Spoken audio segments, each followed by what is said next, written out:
I figured now would be a good time to get another chapter of The Rational Male, Volume 2, out of the way.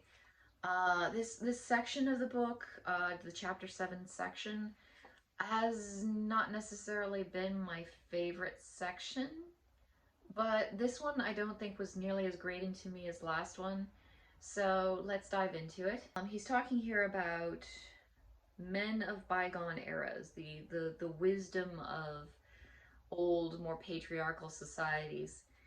And he says, I'm sure those men knew of the consequences of allowing women to control their fates.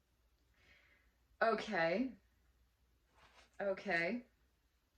Apparently there are bad consequences to women being allowed to control their fates. I'm not going to actually argue with that. I mean, we've all the first big chunk of this book was him talking about the very bad decisions that women have made when they were completely in control of their fates.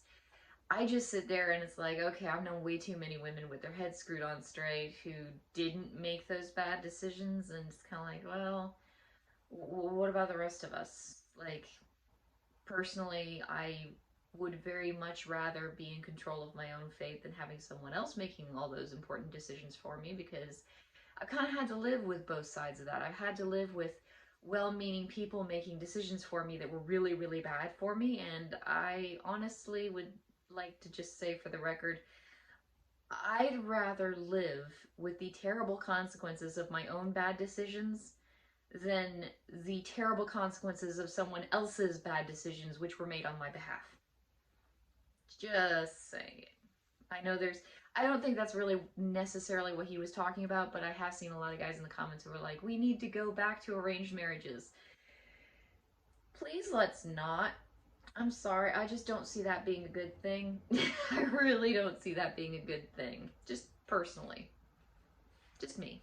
For all of the accumulated male experience and relation of it that's led to red pill awareness, men still grapple with what being a man means to them.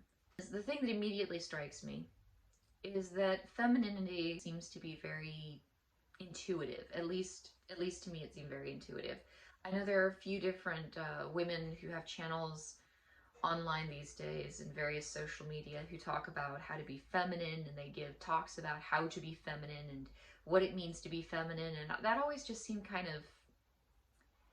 it seemed unnecessary to me personally. I always looked at femininity and it's like it's intuitive. You are feminine because you are female, and you just be, and there it is.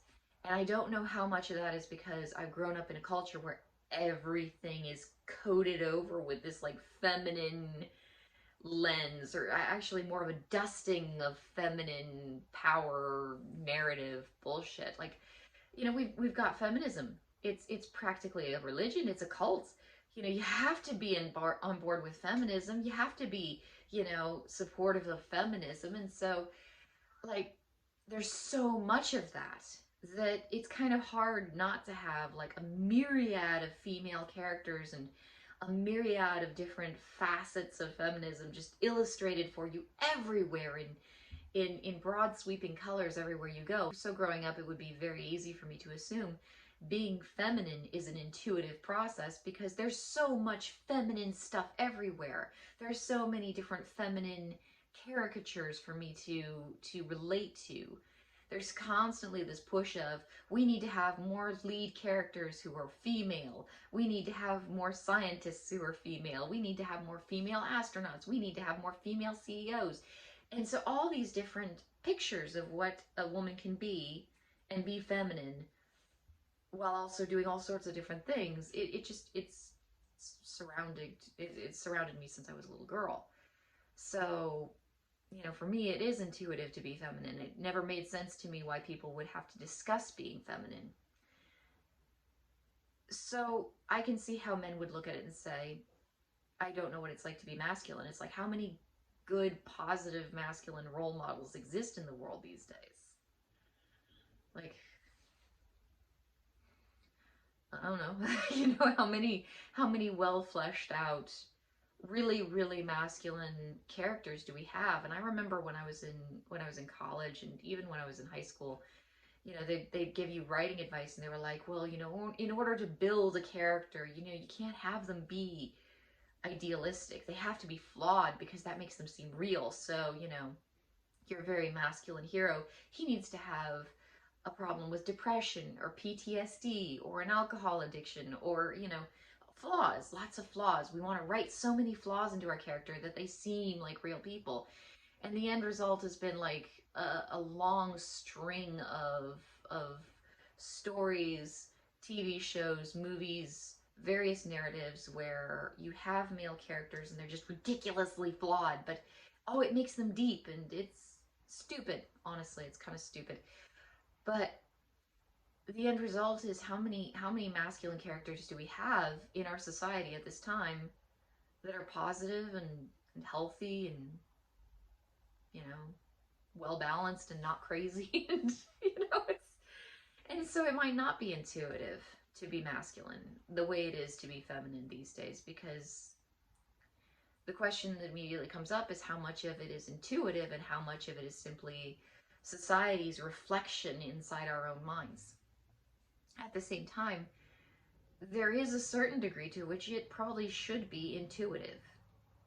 I understand that I'm a unique individual in this world, as all human beings are unique individuals, and so I'm going to have my own way of being feminine, and it's not necessarily going to be reflective of the way that other women are feminine.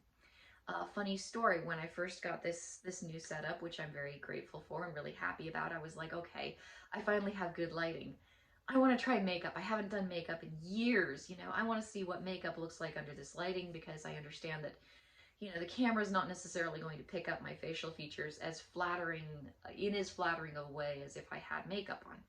So I got some makeup and I tried it on and I hated it. So I toned it down a little bit and I tried that on and I really hated it. And I toned it down even more and I tried it on and I looked at myself in the mirror and it looked like I had painted someone else's face over my own, and it just didn't look like me at all. I don't feel prettier with makeup on. I feel like artificial. Just very artificial.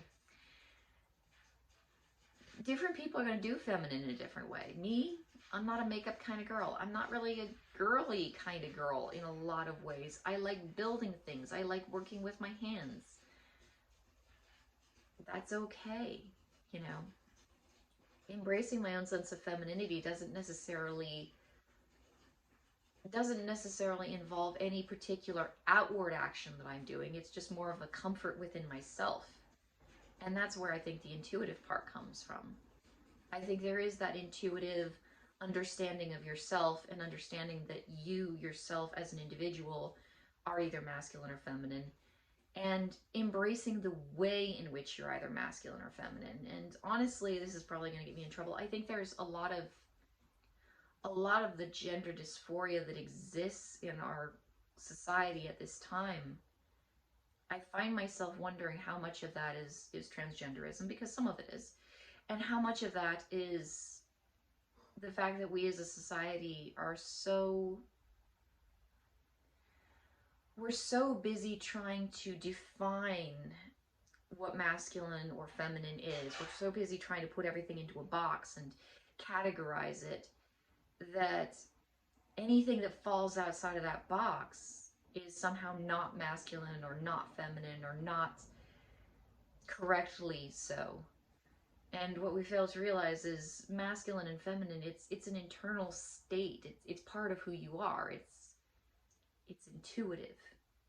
And it's not necessarily something that's performed outwardly. It's something that you come to embrace within yourself and to understand and recognize within yourself. It's not the makeup, it's not the pink clothing, it's not the frills, it's what's in here.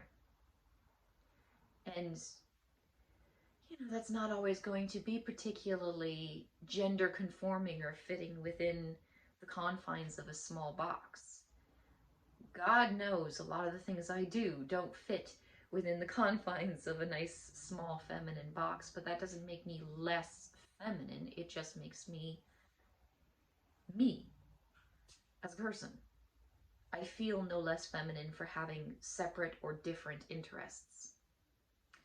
But anyway, I wonder to what extent that happens for men, where to some extent it's just a lack of positive male role model. a lack of any positive portrayal of masculinity at all, a lack of real understanding of masculinity in our culture. That's the reason I'm making the video in stoicism. It's like, do we as people understand in our culture what it means to be stoic, how to be stoic, how men become stoic?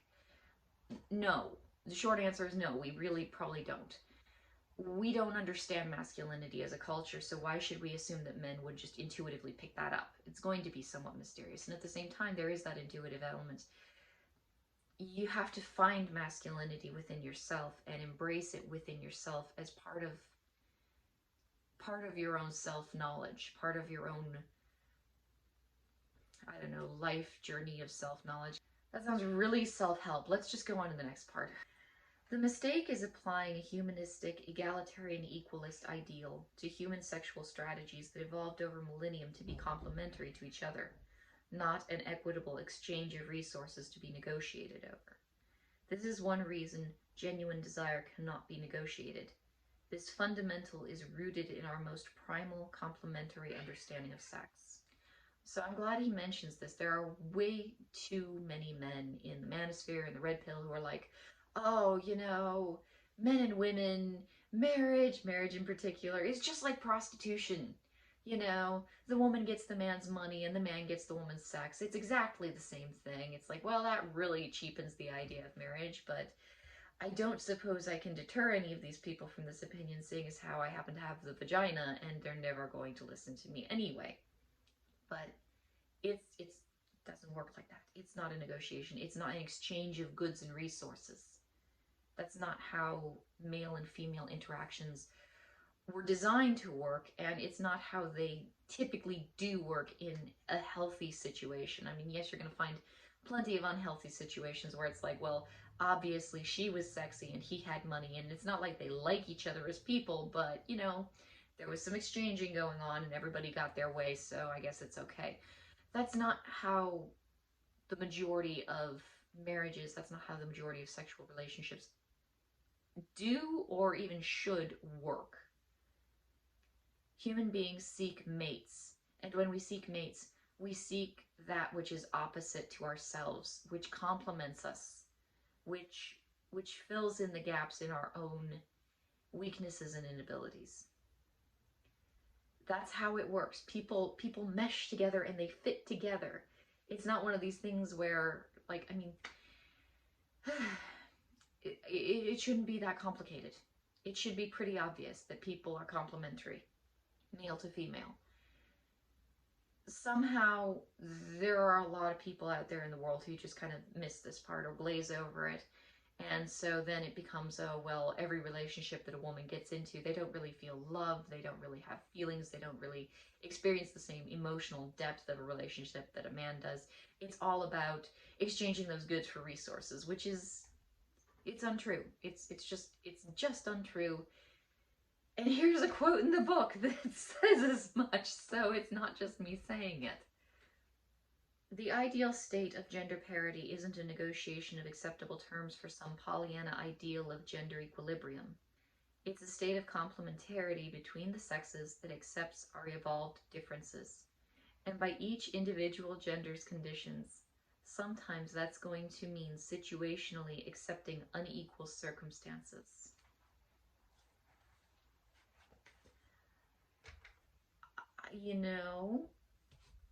I don't know if he really wants to come out and say it, but I'm going to come out and say it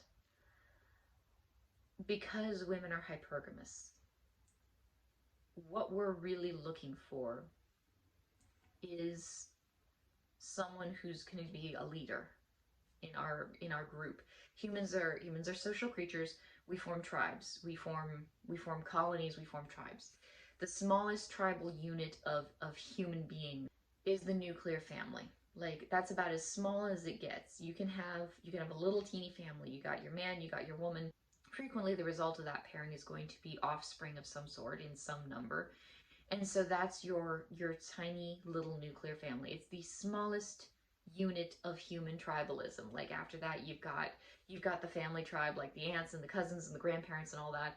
But then you can go even broader and you can have, the clan, or you can go broader than that and you can have, you know, the country.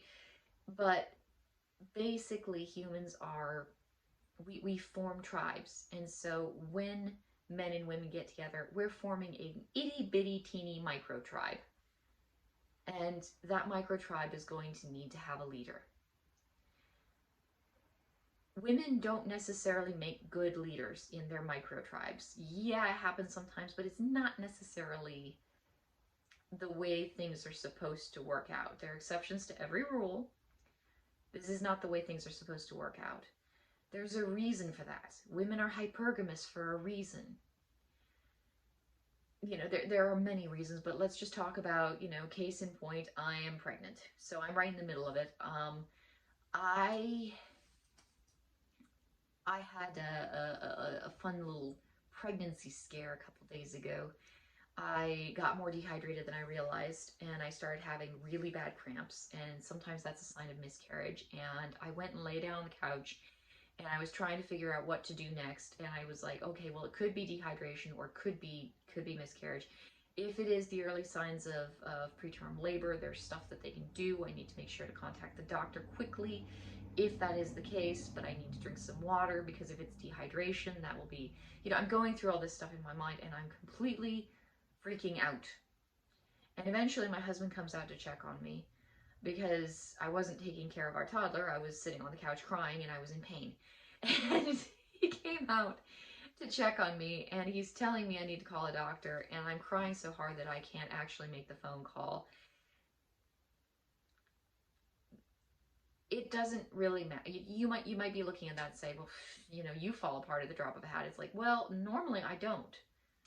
I've had a couple near-death situations. I didn't fall apart then. I was actually really, really calm then. Throw in a royal crap ton of hormones and all sorts of weird instinctual drives to take care of this tiny human that I'm carrying around in my stomach, and the next thing you know, there is no calm, there is no rationality. I was kind of in awe of just how completely mindless I became. I was just crying. I was just panicking. There wasn't any particular clear line of thought. There was nothing specific that I was even afraid of. I was just overwhelmed by negative emotion, and I just started crying and panicking because I was so overwhelmed and so stressed out.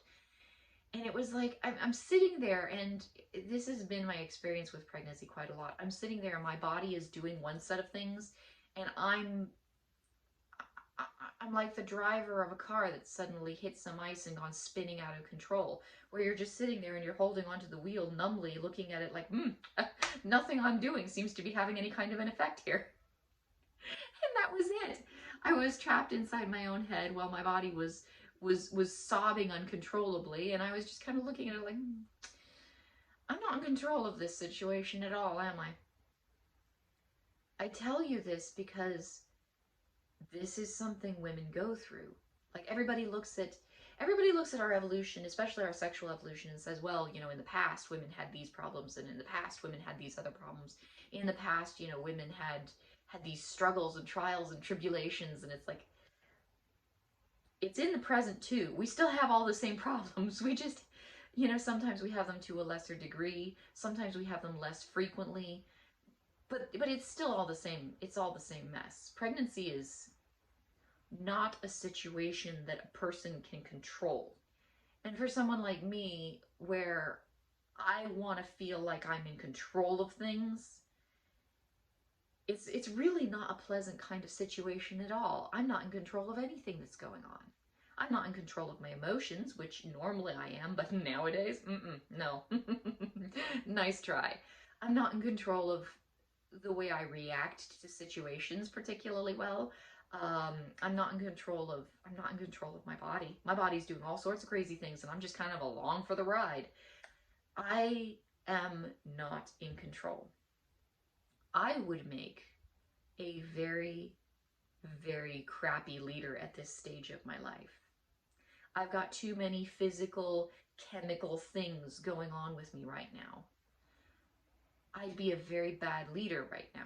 I can barely hold myself together, let alone keep a tiny family unit, this little teeny tribe, that this micro tribe we formed. How am I supposed to keep that in charge? Keep that under control? And the answer is I'm not. Women, as much as we don't want to think about it this way, as much as we don't want to talk about it this way, as much as we've all been trained from a very early age because of the era of feminism to deny that this is the way things are, we make bad leaders because of simple biological realities in our lives. Sooner or later, biology just catches up to us in a myriad of unpleasant and obnoxious ways. If you form a micro tribe with your man and your woman, and they procreate as biological organisms are generally programmed to do, the woman is by necessity, no matter what she might want, no matter what she might feel, no matter how she might be when she's not pregnant, she is by necessity going to be going through some very tumultuous mental and physical changes, which make for very, very bad leadership. She's too preoccupied with biological necessities to be a good leader. And women know this. We don't want to think we know this. We want to deny that we know this. We want to argue that we don't know this. Like, of course not, I'm sure there are plenty of women who would watch me saying what I just said right now, and they'd be like, well, you fell apart at the seams the moment you had some problems with your pregnancy. But you know what? I've been through this tough thing, and I've been through that tough thing, and I was in the army, and I did this. And I've talked to those women so many times.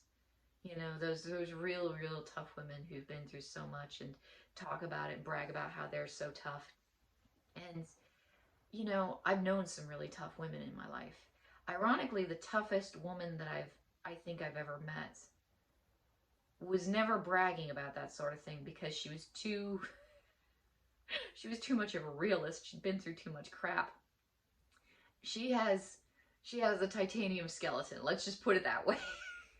It's not her whole skeleton. It's just large portions of her skeleton are titanium. And this was immediately after she gave birth to small children, like twins. I think it was the twins. And then, on top of all of that, her husband decided that he was too stressful to take care of her and the newborn baby twins, and so he went on vacation. And so she was stuck in a wheelchair taking care of the baby twins with no guarantees that she was ever going to walk again, and she made it. Lady was tough. She was not one of those women who would sit around bragging about how she was made out of iron. She didn't need to brag. She never bragged. Toughest woman I've ever met in my life. She was real. She understood that reality limits us. As human beings, all human beings, male, female, reality limits us. Tough people, the very toughest, the most badass people I've ever met, they understand this. But anyway, women also understand on a very fundamental level, even though it's not exactly a conscious level, that they need someone to be in charge when the shit hits the fan. Because for them, for women, it's a biological reality. The shit will hit the fan. Almost 100% of the time. Some of us find out we can't have children. Some of us who find out that we can't have children never wanted children to begin with, so it's not a big problem. All of the rest of us, those of us who can have children, those of us who can't have children, we have a lot of shit that's going to hit our fans, and it's all due to happen somewhere down the road. And we don't necessarily see it coming. It's not like we've got some sort of subconscious little... I mean, that's the thing. It's not like we've got some sort of consciousness of it. It's not that we're sitting there going, oh, you know what, sooner or later I'm going to get pregnant and then I need someone to take care of me. We don't have that awareness. On a more instinctual level, though, we're all driven to find a mate who is hypergamously pleasing, which means He's tougher than I am. He's stronger than I am. He's got his shit together better than I do. Why do we want that? Well, because in our little worlds, when we finally form our little micro tribe and the shit hits the fan for us in a biological level, it kind of explodes into our lives in a very big way, in a very uncontrolled kind of way. You know, suddenly our bodies are misshapen and alien and foreign to us. And our minds can also become very misshapen and alien and foreign to us. And it's like my sense of control over my life has completely evaporated. I need somebody who can be in control on the days in which I cannot, because I'm losing it. And of course, the metric by which women figure out whether or not a man's going to be a good leader is by comparing him to herself, which doesn't make a lot of sense initially, but if you think about it, a woman is going to look at all the men who have courted her, tried to get her attention, and she's going to say, okay, these are the guys that are trying to get my attention, so I must be either at or above, slightly above their level. And so what I'm aiming for is the guy slightly above these guys' level, and that's the one I want to pick. You know, that's hypergamy. I'm aiming for somebody of a social status just slightly above mine, and I'm going to use the reaction of every single person around me to me in order to get a measure of my own social status. So the way that every single man who ever hits on me reacts to me gives me that subconscious measure of, okay, I must be at a 7, or I must be a, some women, I must be a 10. You know, I must be a 6 or a 5. I must be in this area, and so what I need to do is just aim slightly higher because I need a man who's got his shit together better than I got my shit together. Who do people want as a leader? Do we want, does anybody, when they're picking out a leader for anything, do they go, well, you know what, I'm better at this than that guy right there. Let's pick that guy right there. I know he's going to do a shittier job than I will, but, you know, that's who I want to be my leader. No. You know, when you're incapacitated, you really want somebody who's going to take charge, who's going to do, you know, hopefully at best a job equal to your own, but preferably a little bit better than the job you would have done, because you're incapacitated. You can't necessarily control what's happening in your world. You need somebody who's going to take care of it for you and do as well of or better of a job than you could do. That's why women are hypergamous. One of the many reasons why women are hypergamous. Because it makes sense.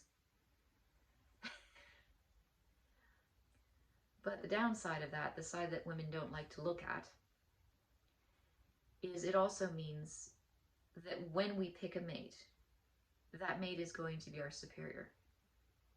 Almost by definition. When we finally find that guy who really turns us on, who really, really is attracted to us, the one that we really want to be with, the one we want to get us pregnant. I say as a pregnant woman, this is my 7th pregnancy. Can you believe that? Oh, oh, oh. I wanted him to be the one to do it.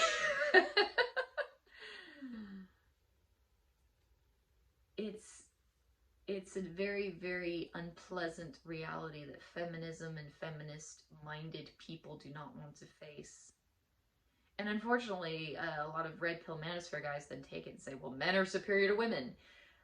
No. There are plenty of men that I turned down because I knew I was tougher than they are, which is really kind of sad because I'm tiny. I don't know how to fight. I'm like this itty-bitty 5'3" creature. I'm not intimidating or fearsome looking. But you know, when I'd look at some of these guys, I'd be like, okay, where's the fire in your spirit? Where's the metal in your soul? Oh, it's not there. Moving on. Which is, it's tough, it's ruthless, it's harsh. It's the reality of biological nature, it's the reality of human sexuality. I was looking for someone bigger, better, stronger, faster than I was. And I found him. And unfortunately that means that he's kind of superior to me. And to admit that is not a particularly socially correct thing to do, but it's the truth. He's smarter than I am. He's stronger than I am. He's more in control of his emotions than I could ever hope to be. He's more of a badass than I could ever hope to be. That's why I married him. I didn't want someone who would bore me. I wanted someone who would impress me. Someone that's, ooh, hello. Someone that I could pick out who, I would want to share my genetic material with. That's how it works. Which places him in a superior position to me, which is great because I need a leader. Right now, with everything that's going on, I'm barely holding it together. And that's okay. We've already kind of established that he's going to be in charge and I'm going to be doing whatever I'm doing here, walking around as a human incubator for 9 months and being cranky and out of sorts for 9 months while I'm at it. But I've rambled enough about that. I realize it's just, I think the reason I get verbose about it is because I understand that this is going to be something that's going to upset people to hear. Women in particular, they don't want to hear that the men they choose as mates, not men, not the great vastness of men. Like, a lot of guys are happy to say, well, men are smarter than women. It's like, well, let me make a video on that someday. Let me tell you all about that, because that's a funny one. But a lot of men think they have this leg up on all women just because they have vaginas. That's not true. But when women select a mate, particularly a hypergamously pleasing mate, he's gonna have more than they do. He's gonna outpace them. That's what hypergamously pleasing mate is. He has more money. He has more social status. He has more power. He has more intelligence. He has more of everything. Particularly the traits you find most valuable or important. He definitely has more of those. That's what a hypergamously pleasing man is. It's going to place him in a superior position. Just on a fundamental level. It's kind of inevitable. If you, as a woman, not that many women watch this, but if a woman selects a hypergamously pleasing mate, which will make her feel satisfied. That's how you know you got the right one. You feel satisfied inside. You feel happy with the selection you made, like really, really happy on like all levels. He's gonna be more than you are. He's gonna be bigger, better, faster, stronger than you are. Sorry, no way around it. And that's not a bad thing, but it's not a socially comfortable thing to say. Anyway, I think that's it for this video. I'll talk to you guys later.